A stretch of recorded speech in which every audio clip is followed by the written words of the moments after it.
Hello and welcome to this lecture. In the previous lecture, we looked at straight lines and the equations and analytically tried to solve for multiple interesting problems involving straight line. We'll try and repeat the same for quadratics and slightly more general situation in this lecture. Okay. So again, quadratics is something you might have seen before.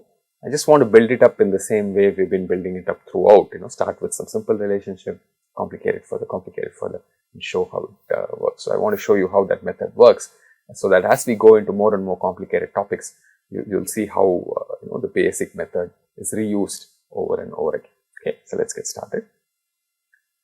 Okay, so before we go into the specific quadratic problem, I want to talk generally about functions. Okay, so we also saw general functions of one variable. Let's say you're given a function of one variable, right? Function from real numbers to real numbers.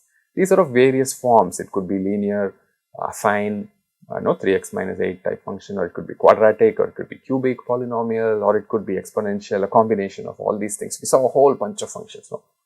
There are a few techniques or methods that you need to do with functions over and over again. These are very useful in problems. These are very useful in applications. All the time in engineering and science, one uses this. The first one is very simple, right? So given x, you find the value of f of x. Okay. Usually this is very easy if you have a calculator or a computer, because that function is defined for you, right? Usually for simple functions, the kind of functions we are going to deal with in this lecture, in these classes, it's very easy, right? So you just plug in the method. If you have a quadratic or something, you're going to get the answer. Okay. But anyway, that's one method or technique or very useful thing about a function. Given x, evaluate f of x. Okay, useful. The next one is, you may want to plot f of x versus x. Okay. Now the previous one gave you just one point. This one is going to give a sense of how f of x behaves over all x. Okay. So that's also something very important, and graphing software can do it. I agree. So Desmos is a wonderful tool. You can go there, plug it in. As long as you define the expression carefully, you will get a good graph. So it turns out sometimes the graphing software can have scaling issues.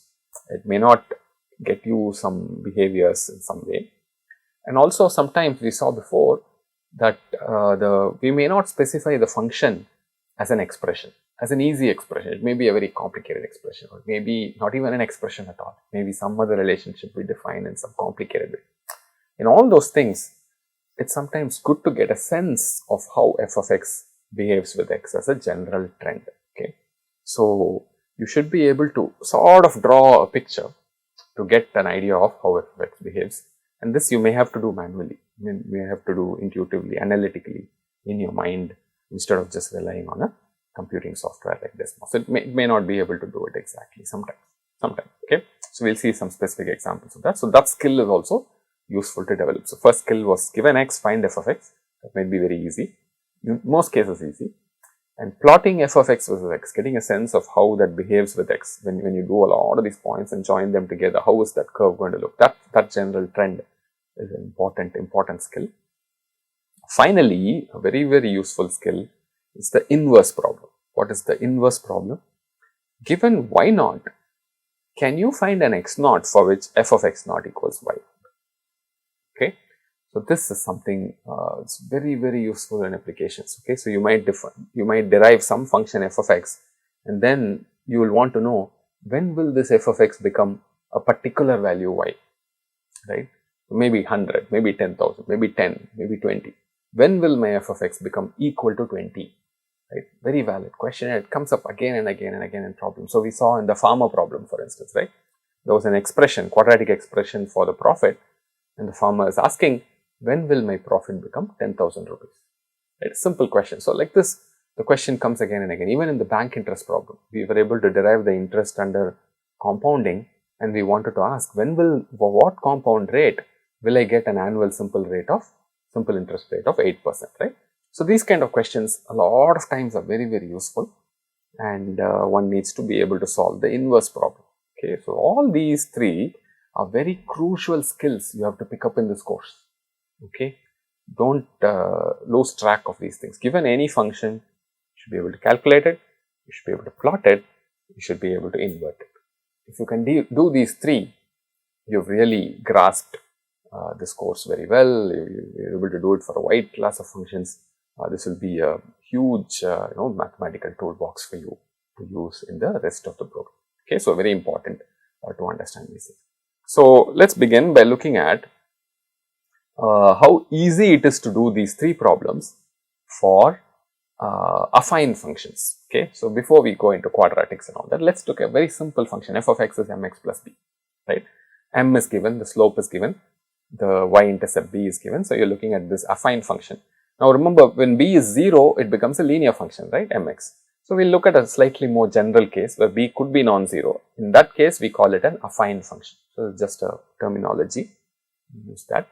So it turns out all the three problems are very easy for the affine function, right? Given x, you can find the value of f of x, right? It's simple computation. Plotting is also very easy. I know that the line passes through 0, b, and then it has a slope of m. And I can find 2 points very easily on the line and join and extend. Okay, so plotting is very easy. Finding f of x given x is very easy. And it turns out the inversion problem is also very easy for affine functions. Why? If you are given y naught and you have to solve for f of x naught equals y naught, what do you write? You write the simple equation y naught equals mx naught plus b. Okay, y naught is given, m is given, b is given, x naught is the only unknown. You can move things around, divide by m, you get your answer. X naught is y naught minus b by. Very simple, isn't it? So for the affine function, I want to emphasize once again, all these three methods we wanted: evaluation of the function, plotting of the function, inverting of the function, all three are extremely easy and straightforward. Okay. Now let's try and move to the quadratic case, right? So if you look at the quadratic case, you have the function f of x being ax square plus bx plus c. You know a, you know b, you know c, but there is the slightly more complicated looking function form. The first thing to note is a is equal to 0. In fact, you don't have a quadratic, you have an affine back, right? Bx plus c, that's affine. So we're not going to consider that case. So we'll always assume a is not 0. If a is 0, you don't have quadratic. Okay, so since we're dealing with quadratic, we'll assume a is not 0 throughout. Okay, so when a is not 0, how do you do these three methods for the quadratic function ax square plus bx plus c? What are the three things I want to do? First is computation. Computation, I hope you agree with me, is very easy. Given a particular x, I can always do ax square plus bx plus c, right? It's just a calculator. You'll have to do a little bit more calculation. You have to square it, multiply by a, add bx, add c. But it can be done in a very, very easy manner. So the first part of it, computing, is very easy. We are done with it. Okay. Now plotting, we saw it before. We saw it on Desmos. I showed you how the parabolic shape comes about and how if you move the parameters, the parabolic shape changes in sort of non-trivial ways. It becomes more shallow, it becomes more sharp, it goes looking upwards, it can go looking downwards, right? It can change a lot, flip around. So how do you get a sense of that plot manually? Manually, or meaning analytically, without using a graphing software. Given just A, B, C, can you get a sense of, is it going to be parabolic shape looking upwards or is it going to be looking downwards? Where is it going to be? Is it going to be way up there or to the left, or which quadrant will the bottom point be? Things like that. You may ask all these interesting questions, and can we do this analytically? It's an important point to ponder. So the plotting part, we don't know yet, right? And finally, the inverting part. Supposing I give you a particular value y naught and ask, is there an x naught for which ax naught square plus bx naught plus c is going to be equal to y naught? I don't know how to do that, right? I could do it graphically. We saw that graphically, but it will be nice to do that analytically as well. Okay. So throughout in the rest of this lecture, we are going to focus on these two issues. Given an ax square plus bx plus c with a naught 0, how do I roughly plot it? Can I get a sense of the plot? This is important. Like I showed you, quite often analytically getting a grasp of how the graph looks is very important. And can I invert? If I'm given a particular point, can I say whether there is an x naught for which f of x naught equals y? Okay, why not? Let's get into it. This is going to be a slightly more involved lecture, but hopefully all these ideas you've seen before. So I'll go through it a little bit fast. I hope you can keep it. Okay, so all these problems we will use our same methodology. We will start with the easy case. Okay, so we will start with a very simple case, and where we know, analytically understanding the graph, plotting the graph, all of that are very useful, easy, okay, simple to do, and then we will slowly complicate it and try and go towards the general form. What is the easy case? The easy case turns out is setting b equal to 0, c equal to 0. Okay. So, your f of x, the quadratic, is simply ax square, and a, let us say, is positive. Okay. A could be negative also. A is non-zero is our assumption. A could be negative, but let us assume positive for now. Okay. And if you start plotting, if you start making the points and you do it, you can see clearly it is going to be a parabolic shape, y f of x equals ax square. It's going to be looking upwards, right? It's going to be like this. Okay. So that you can see easily, right? If x is plus 1, you get plus 1. If x is plus 2, you get plus 4. If x is, plus 3, you get plus 9. Same way with minus also. Minus 1, you get plus 1. If x is minus 2, you get plus 4. Of course, a times 4, a times 1, exactly, right? So, if you see for every x, you get ax square. A is positive, x square is positive, it's also going to be positive.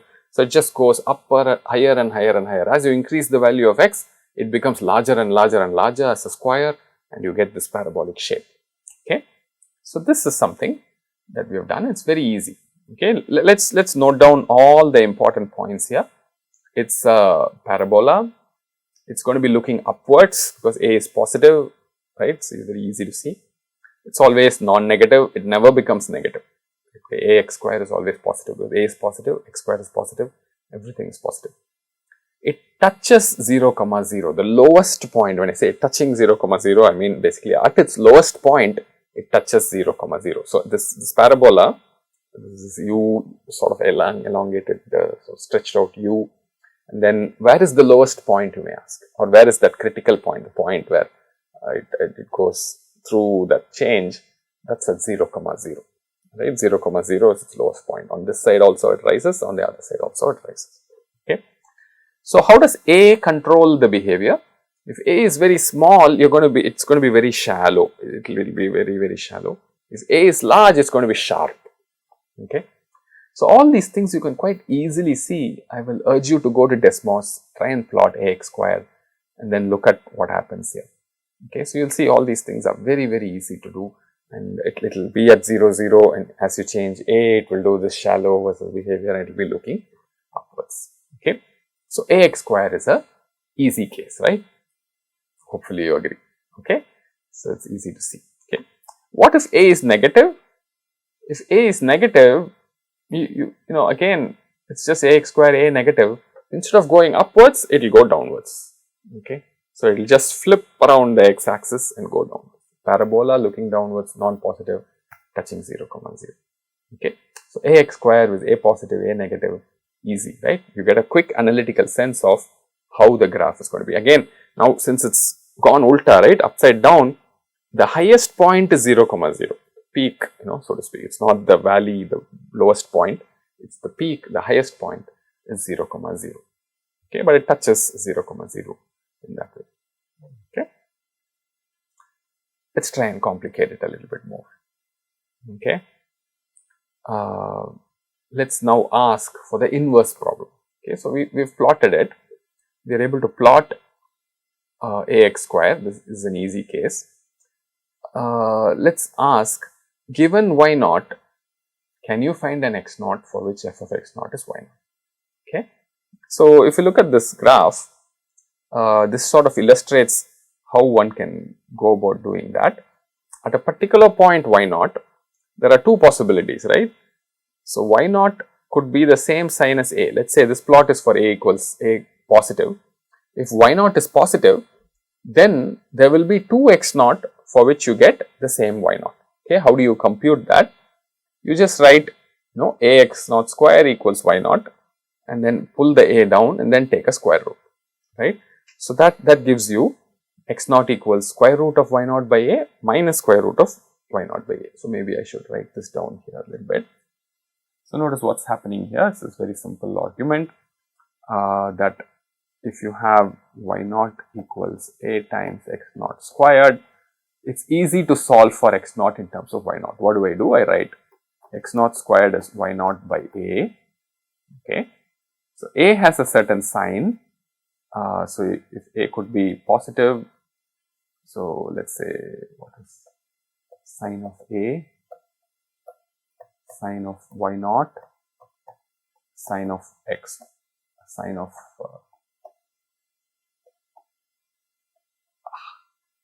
sine of y naught by a, right.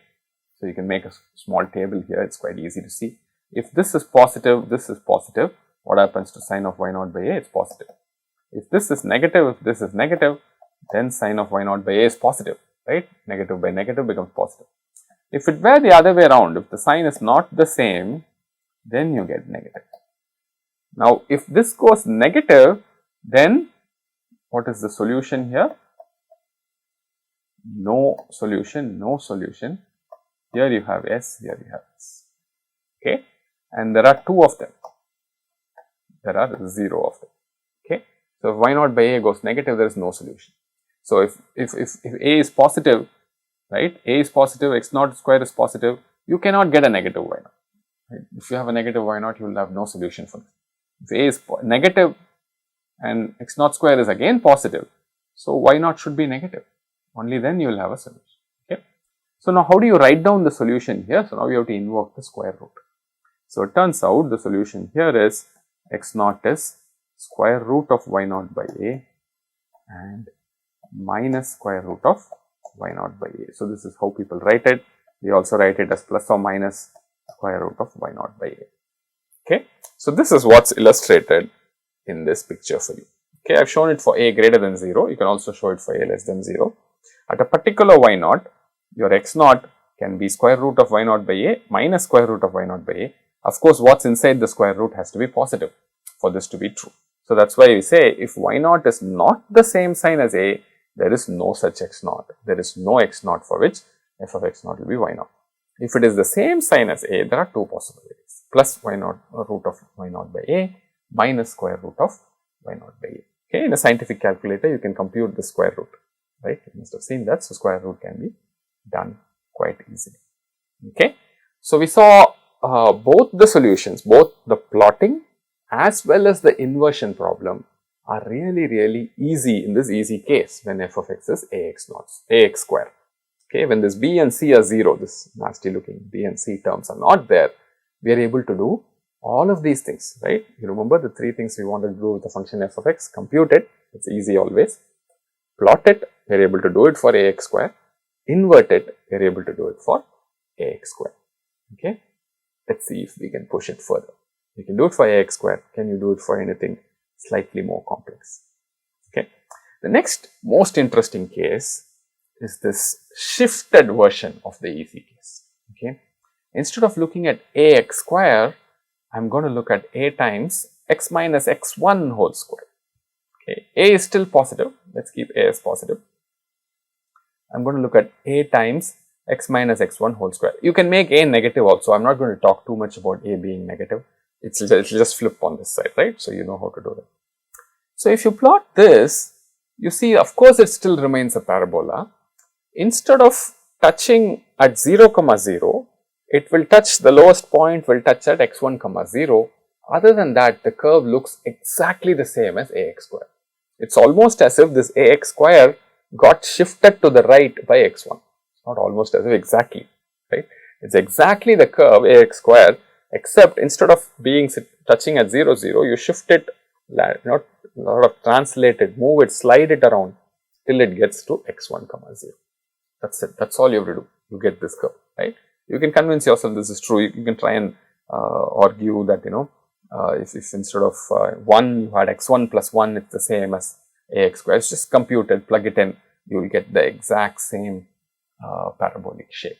Okay. So once again, if a is positive, a times x minus x1 whole squared, okay, is going to be looking upwards. It's going to be a parabola. It's going to be non-negative. The lowest point will touch x1. If a is large, there's going to be a steep rise. Let's say if a is small, it's going to be a shallow rise. Okay. So now notice here, b is not 0, c is not 0, right? Let me just quickly check that for you. I'll show that.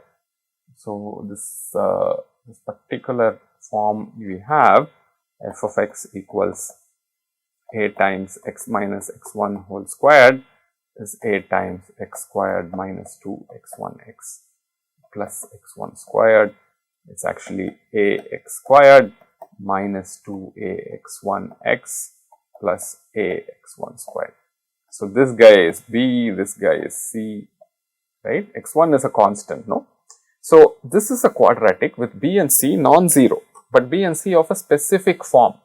If you have b and c of this form, right, a times x minus x1 whole squared, then plotting it, visualizing it is very trivial and easy. Just take ax squared, shift it, you're done, right? Hopefully you understand, hopefully this is clear. And even if a is negative, it's very easy. Just the same thing, ulta, right, flipped around over the x-axis. Easy, right? Slowly, once again, you see the method, right? You start with a simple case, complicate it slightly, complicate it slightly. The cleverness is in figuring out how exactly to complicate it. Okay, so that's a little bit clever, but you can see that you just try around a little bit, fool around a bit, you can see what's possible.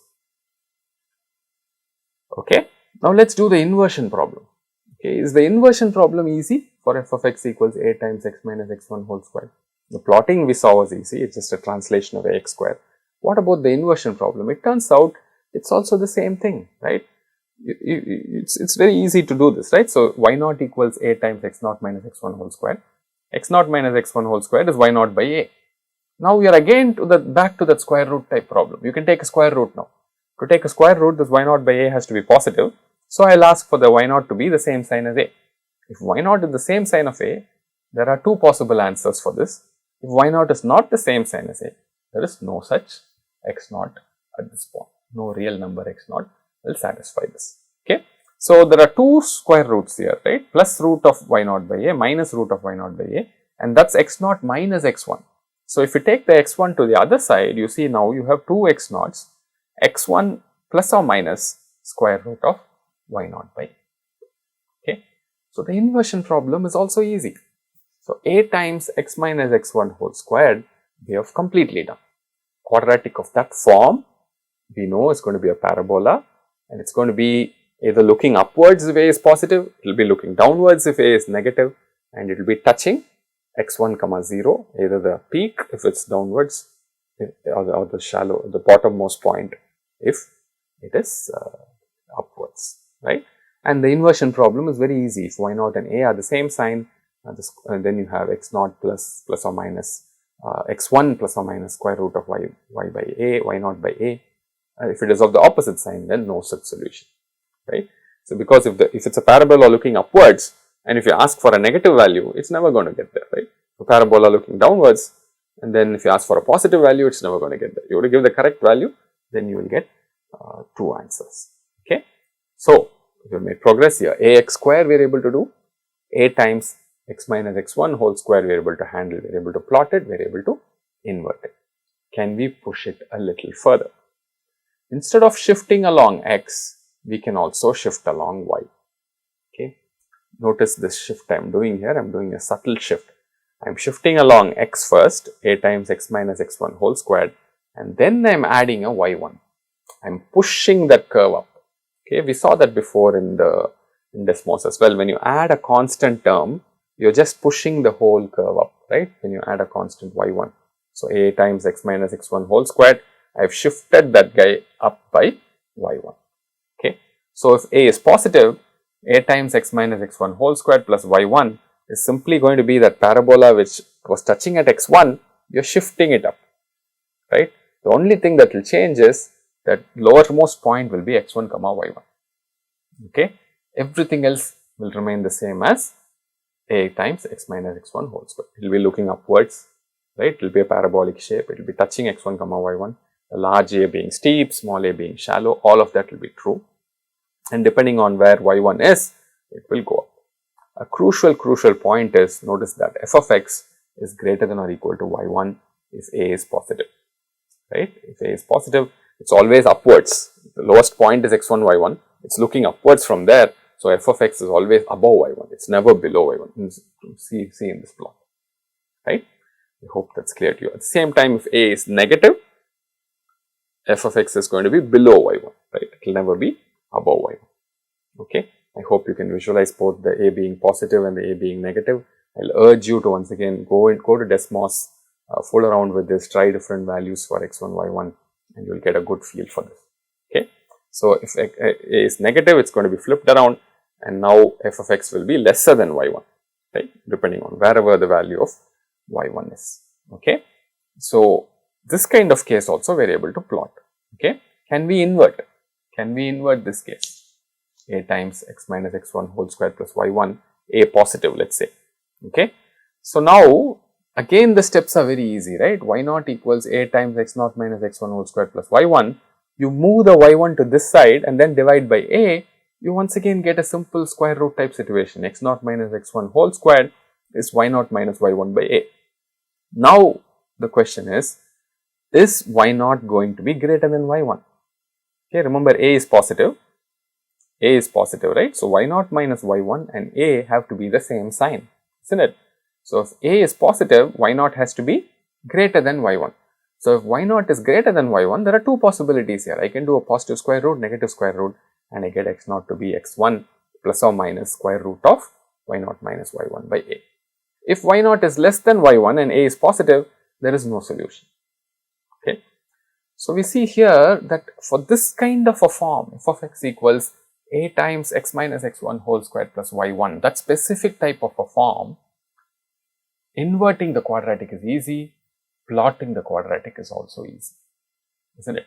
So that gives you a lot of hope, okay, that we have covered a lot of ground here. We started with ax square, we were able to do it, able to do both plotting and inverting.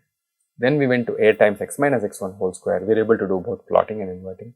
And then we did this additional trick of a times x minus x1 whole square plus y1. Then we are able to do plotting and inverting. Okay. So we have taken some basic steps. In all these cases, we are able to do plotting and inverting. What about the general case? Okay. So that we will see in the next lecture. So now let me also complete the inversion process for a negative. Okay. So if a is negative, you see that if y0 is greater than y1, there is no solution, right? So a is negative. So if y0 is greater than y1, there is no solution. If y0 is less than y1, then there are two solutions. A is negative, y0 minus y1 by a will become positive. Okay, then you can take both square roots and you will get that. Okay, to summarize,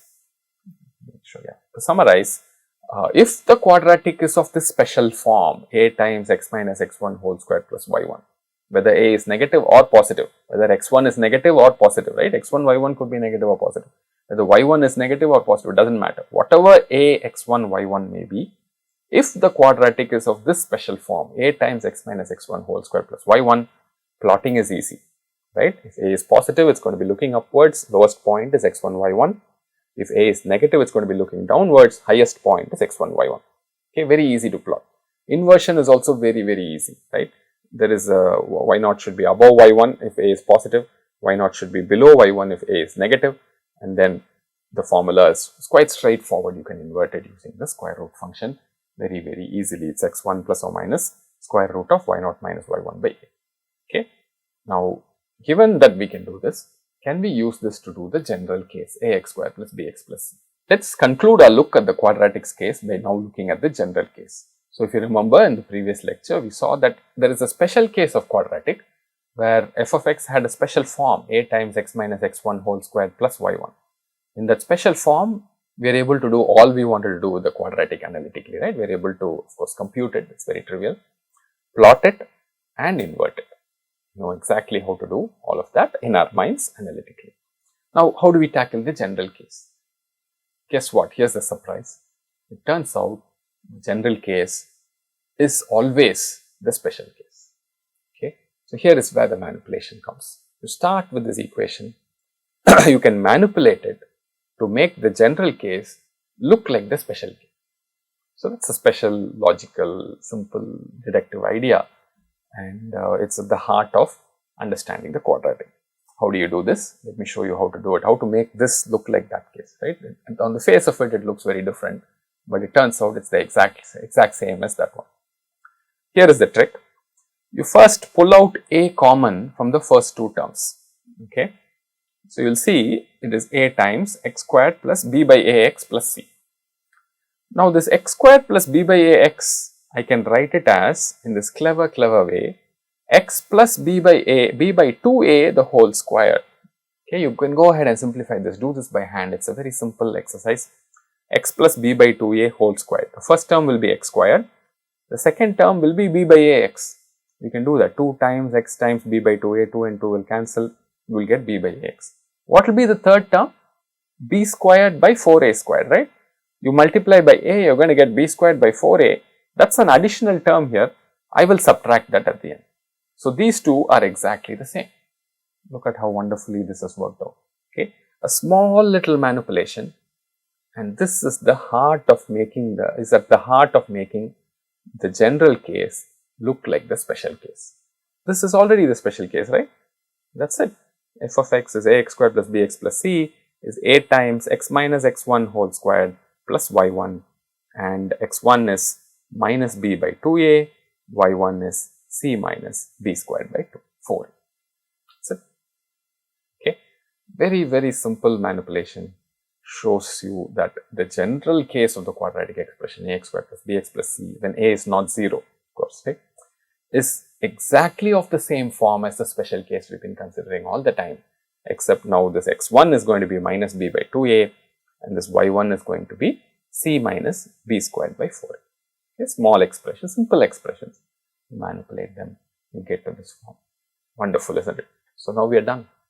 The general form is the same as this special case.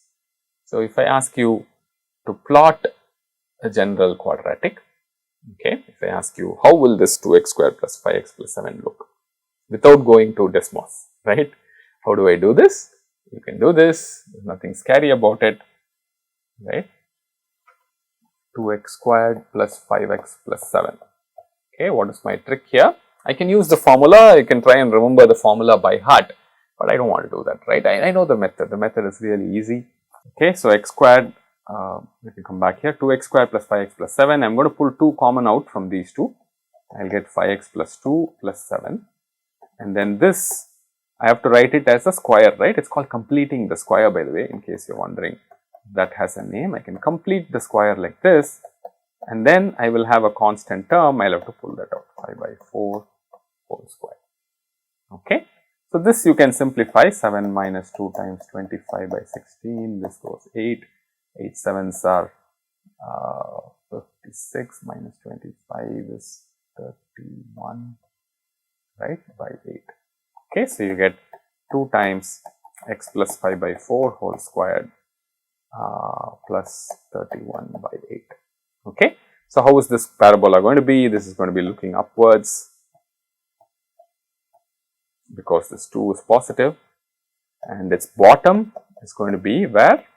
At minus 5 by 4 comma 31 by 8.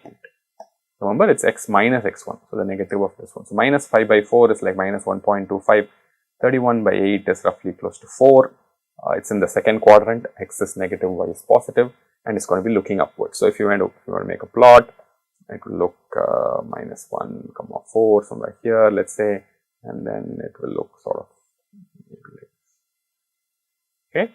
So, parabola, okay. So, this point is minus 5 by 4 comma 31 by 8. Is that okay?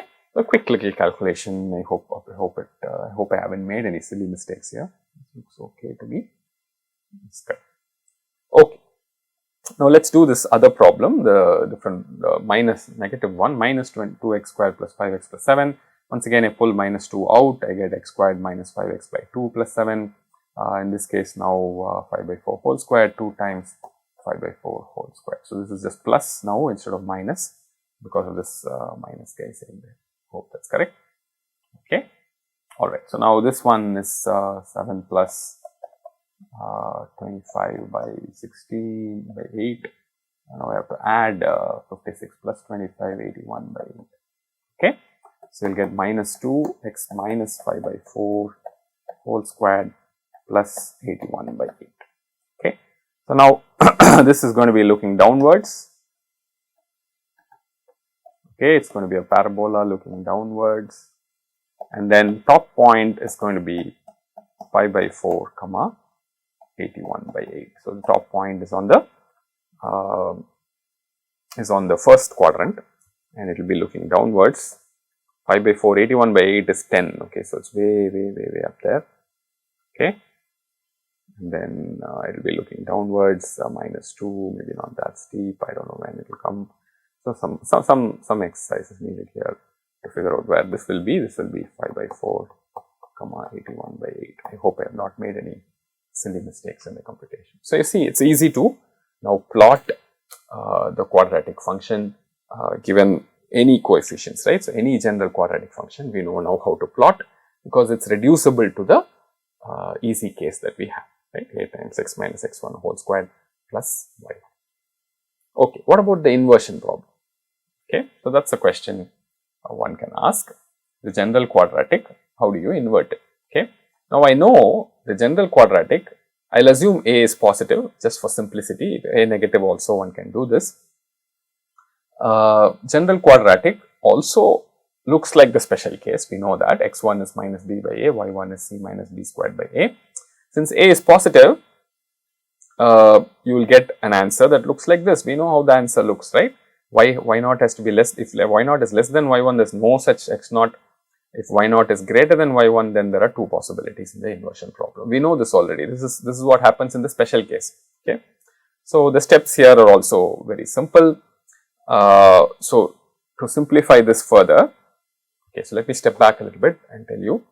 I don't have to bother about the general case, right? I have to only bother about the special case, because the special case is always, the general case can be simplified to the special case.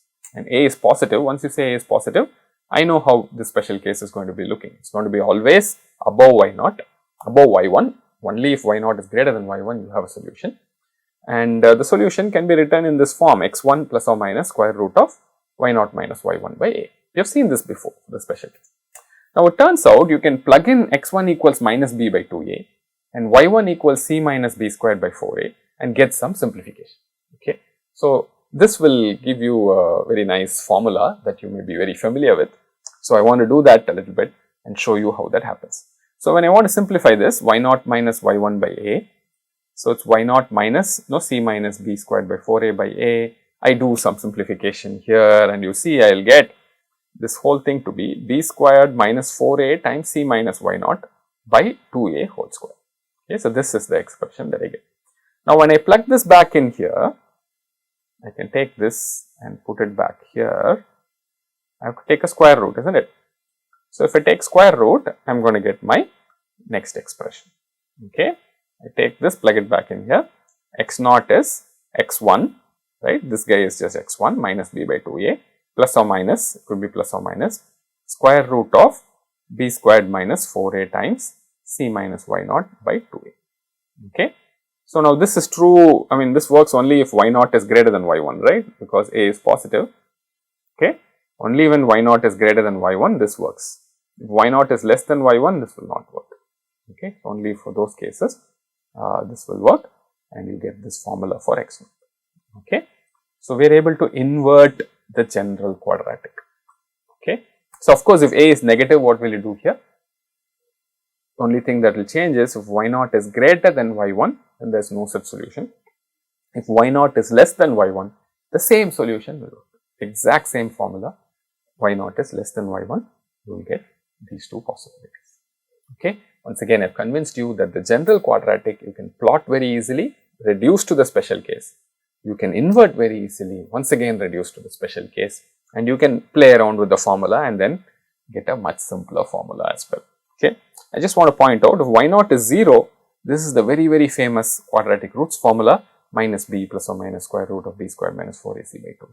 Okay. You might have mucked it up so many times from your school days, and that just comes y naught equal to 0. Why? If y naught is 0, you are finding quadratic roots, no?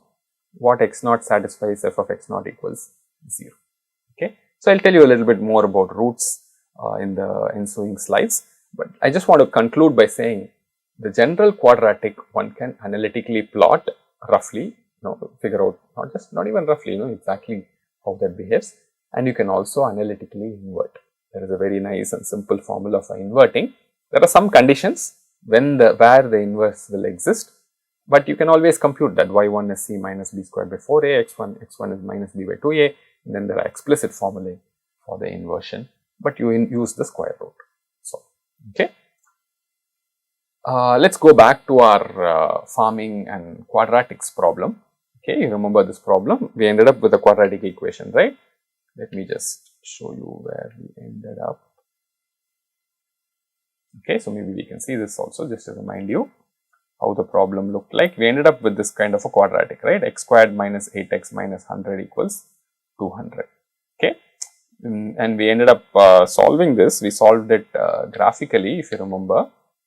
So we solved it graphically. We got this 38.871, isn't it? Right? This is what we got.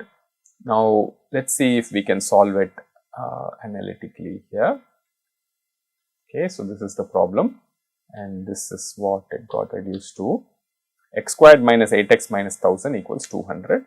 I want to see if I can solve this analytically. Let me try that. Okay.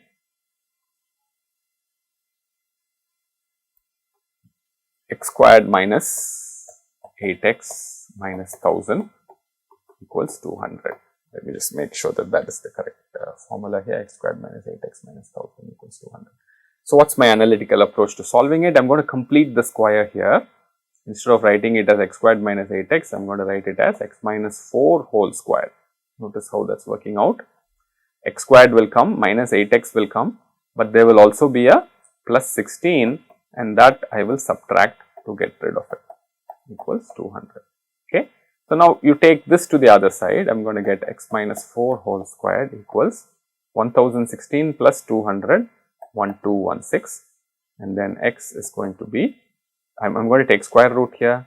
X minus 4 is, you might say plus or minus square root of 1216, but this is the length of a side, right? So of course only positive square root is important.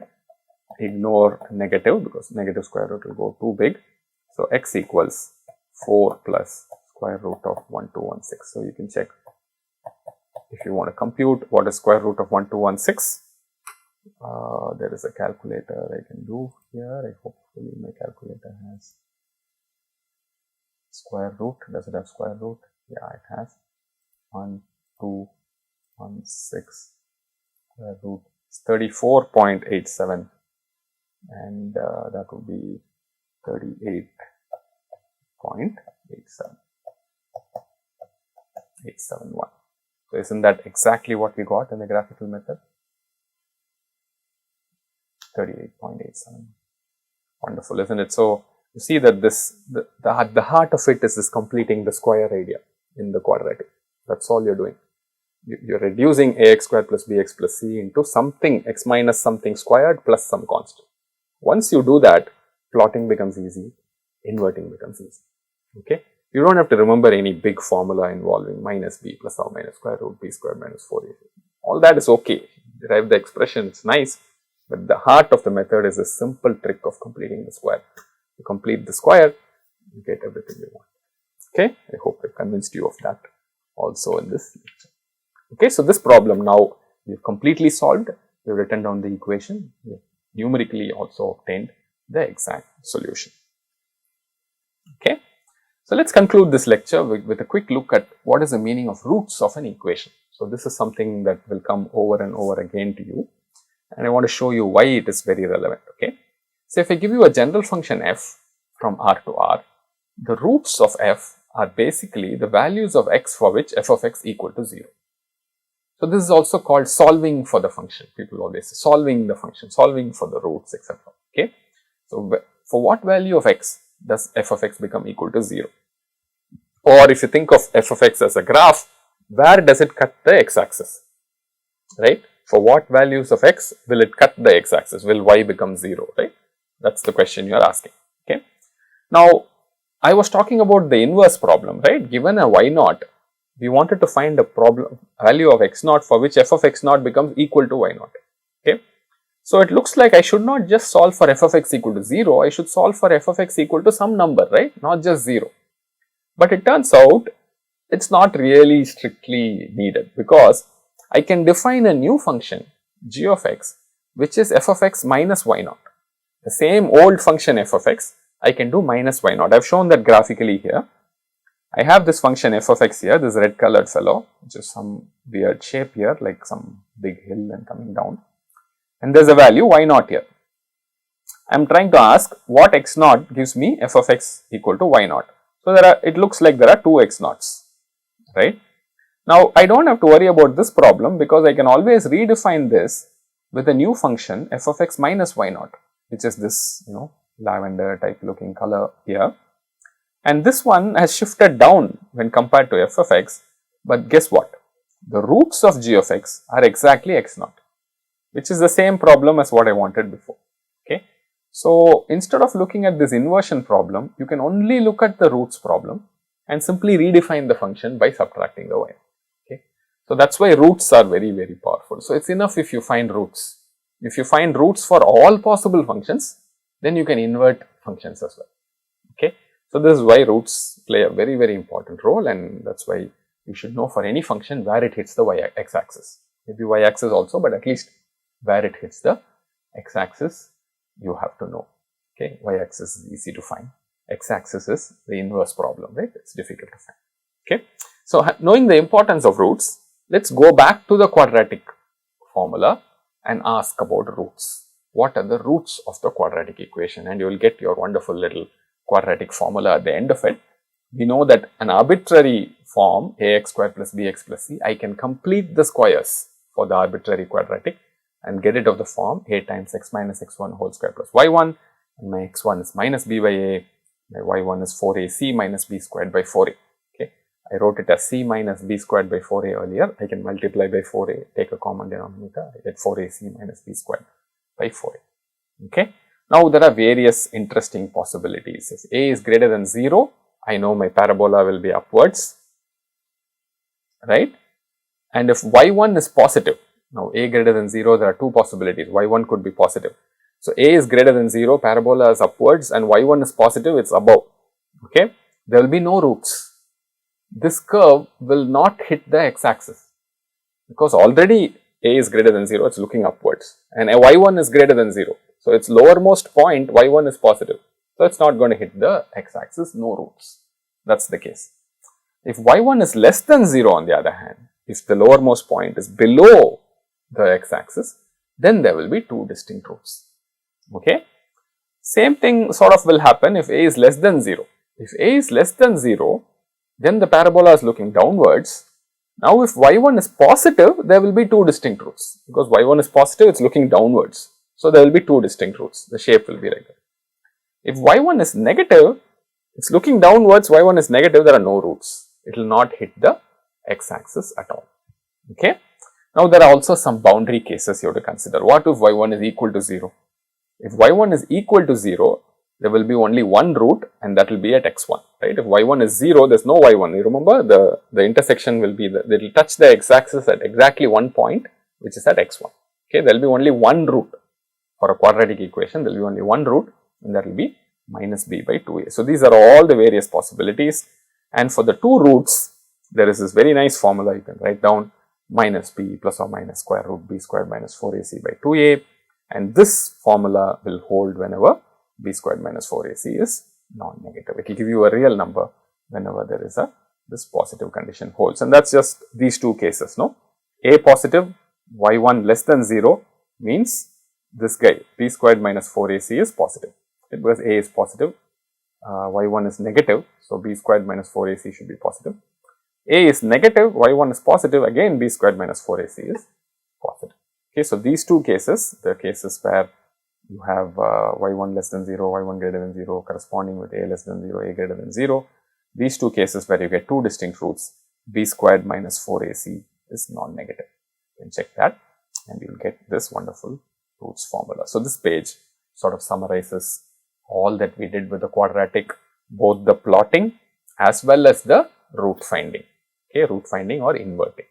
You can do that with the quadratic as well. Okay, so this concludes this lecture, and thank you very much for your attention.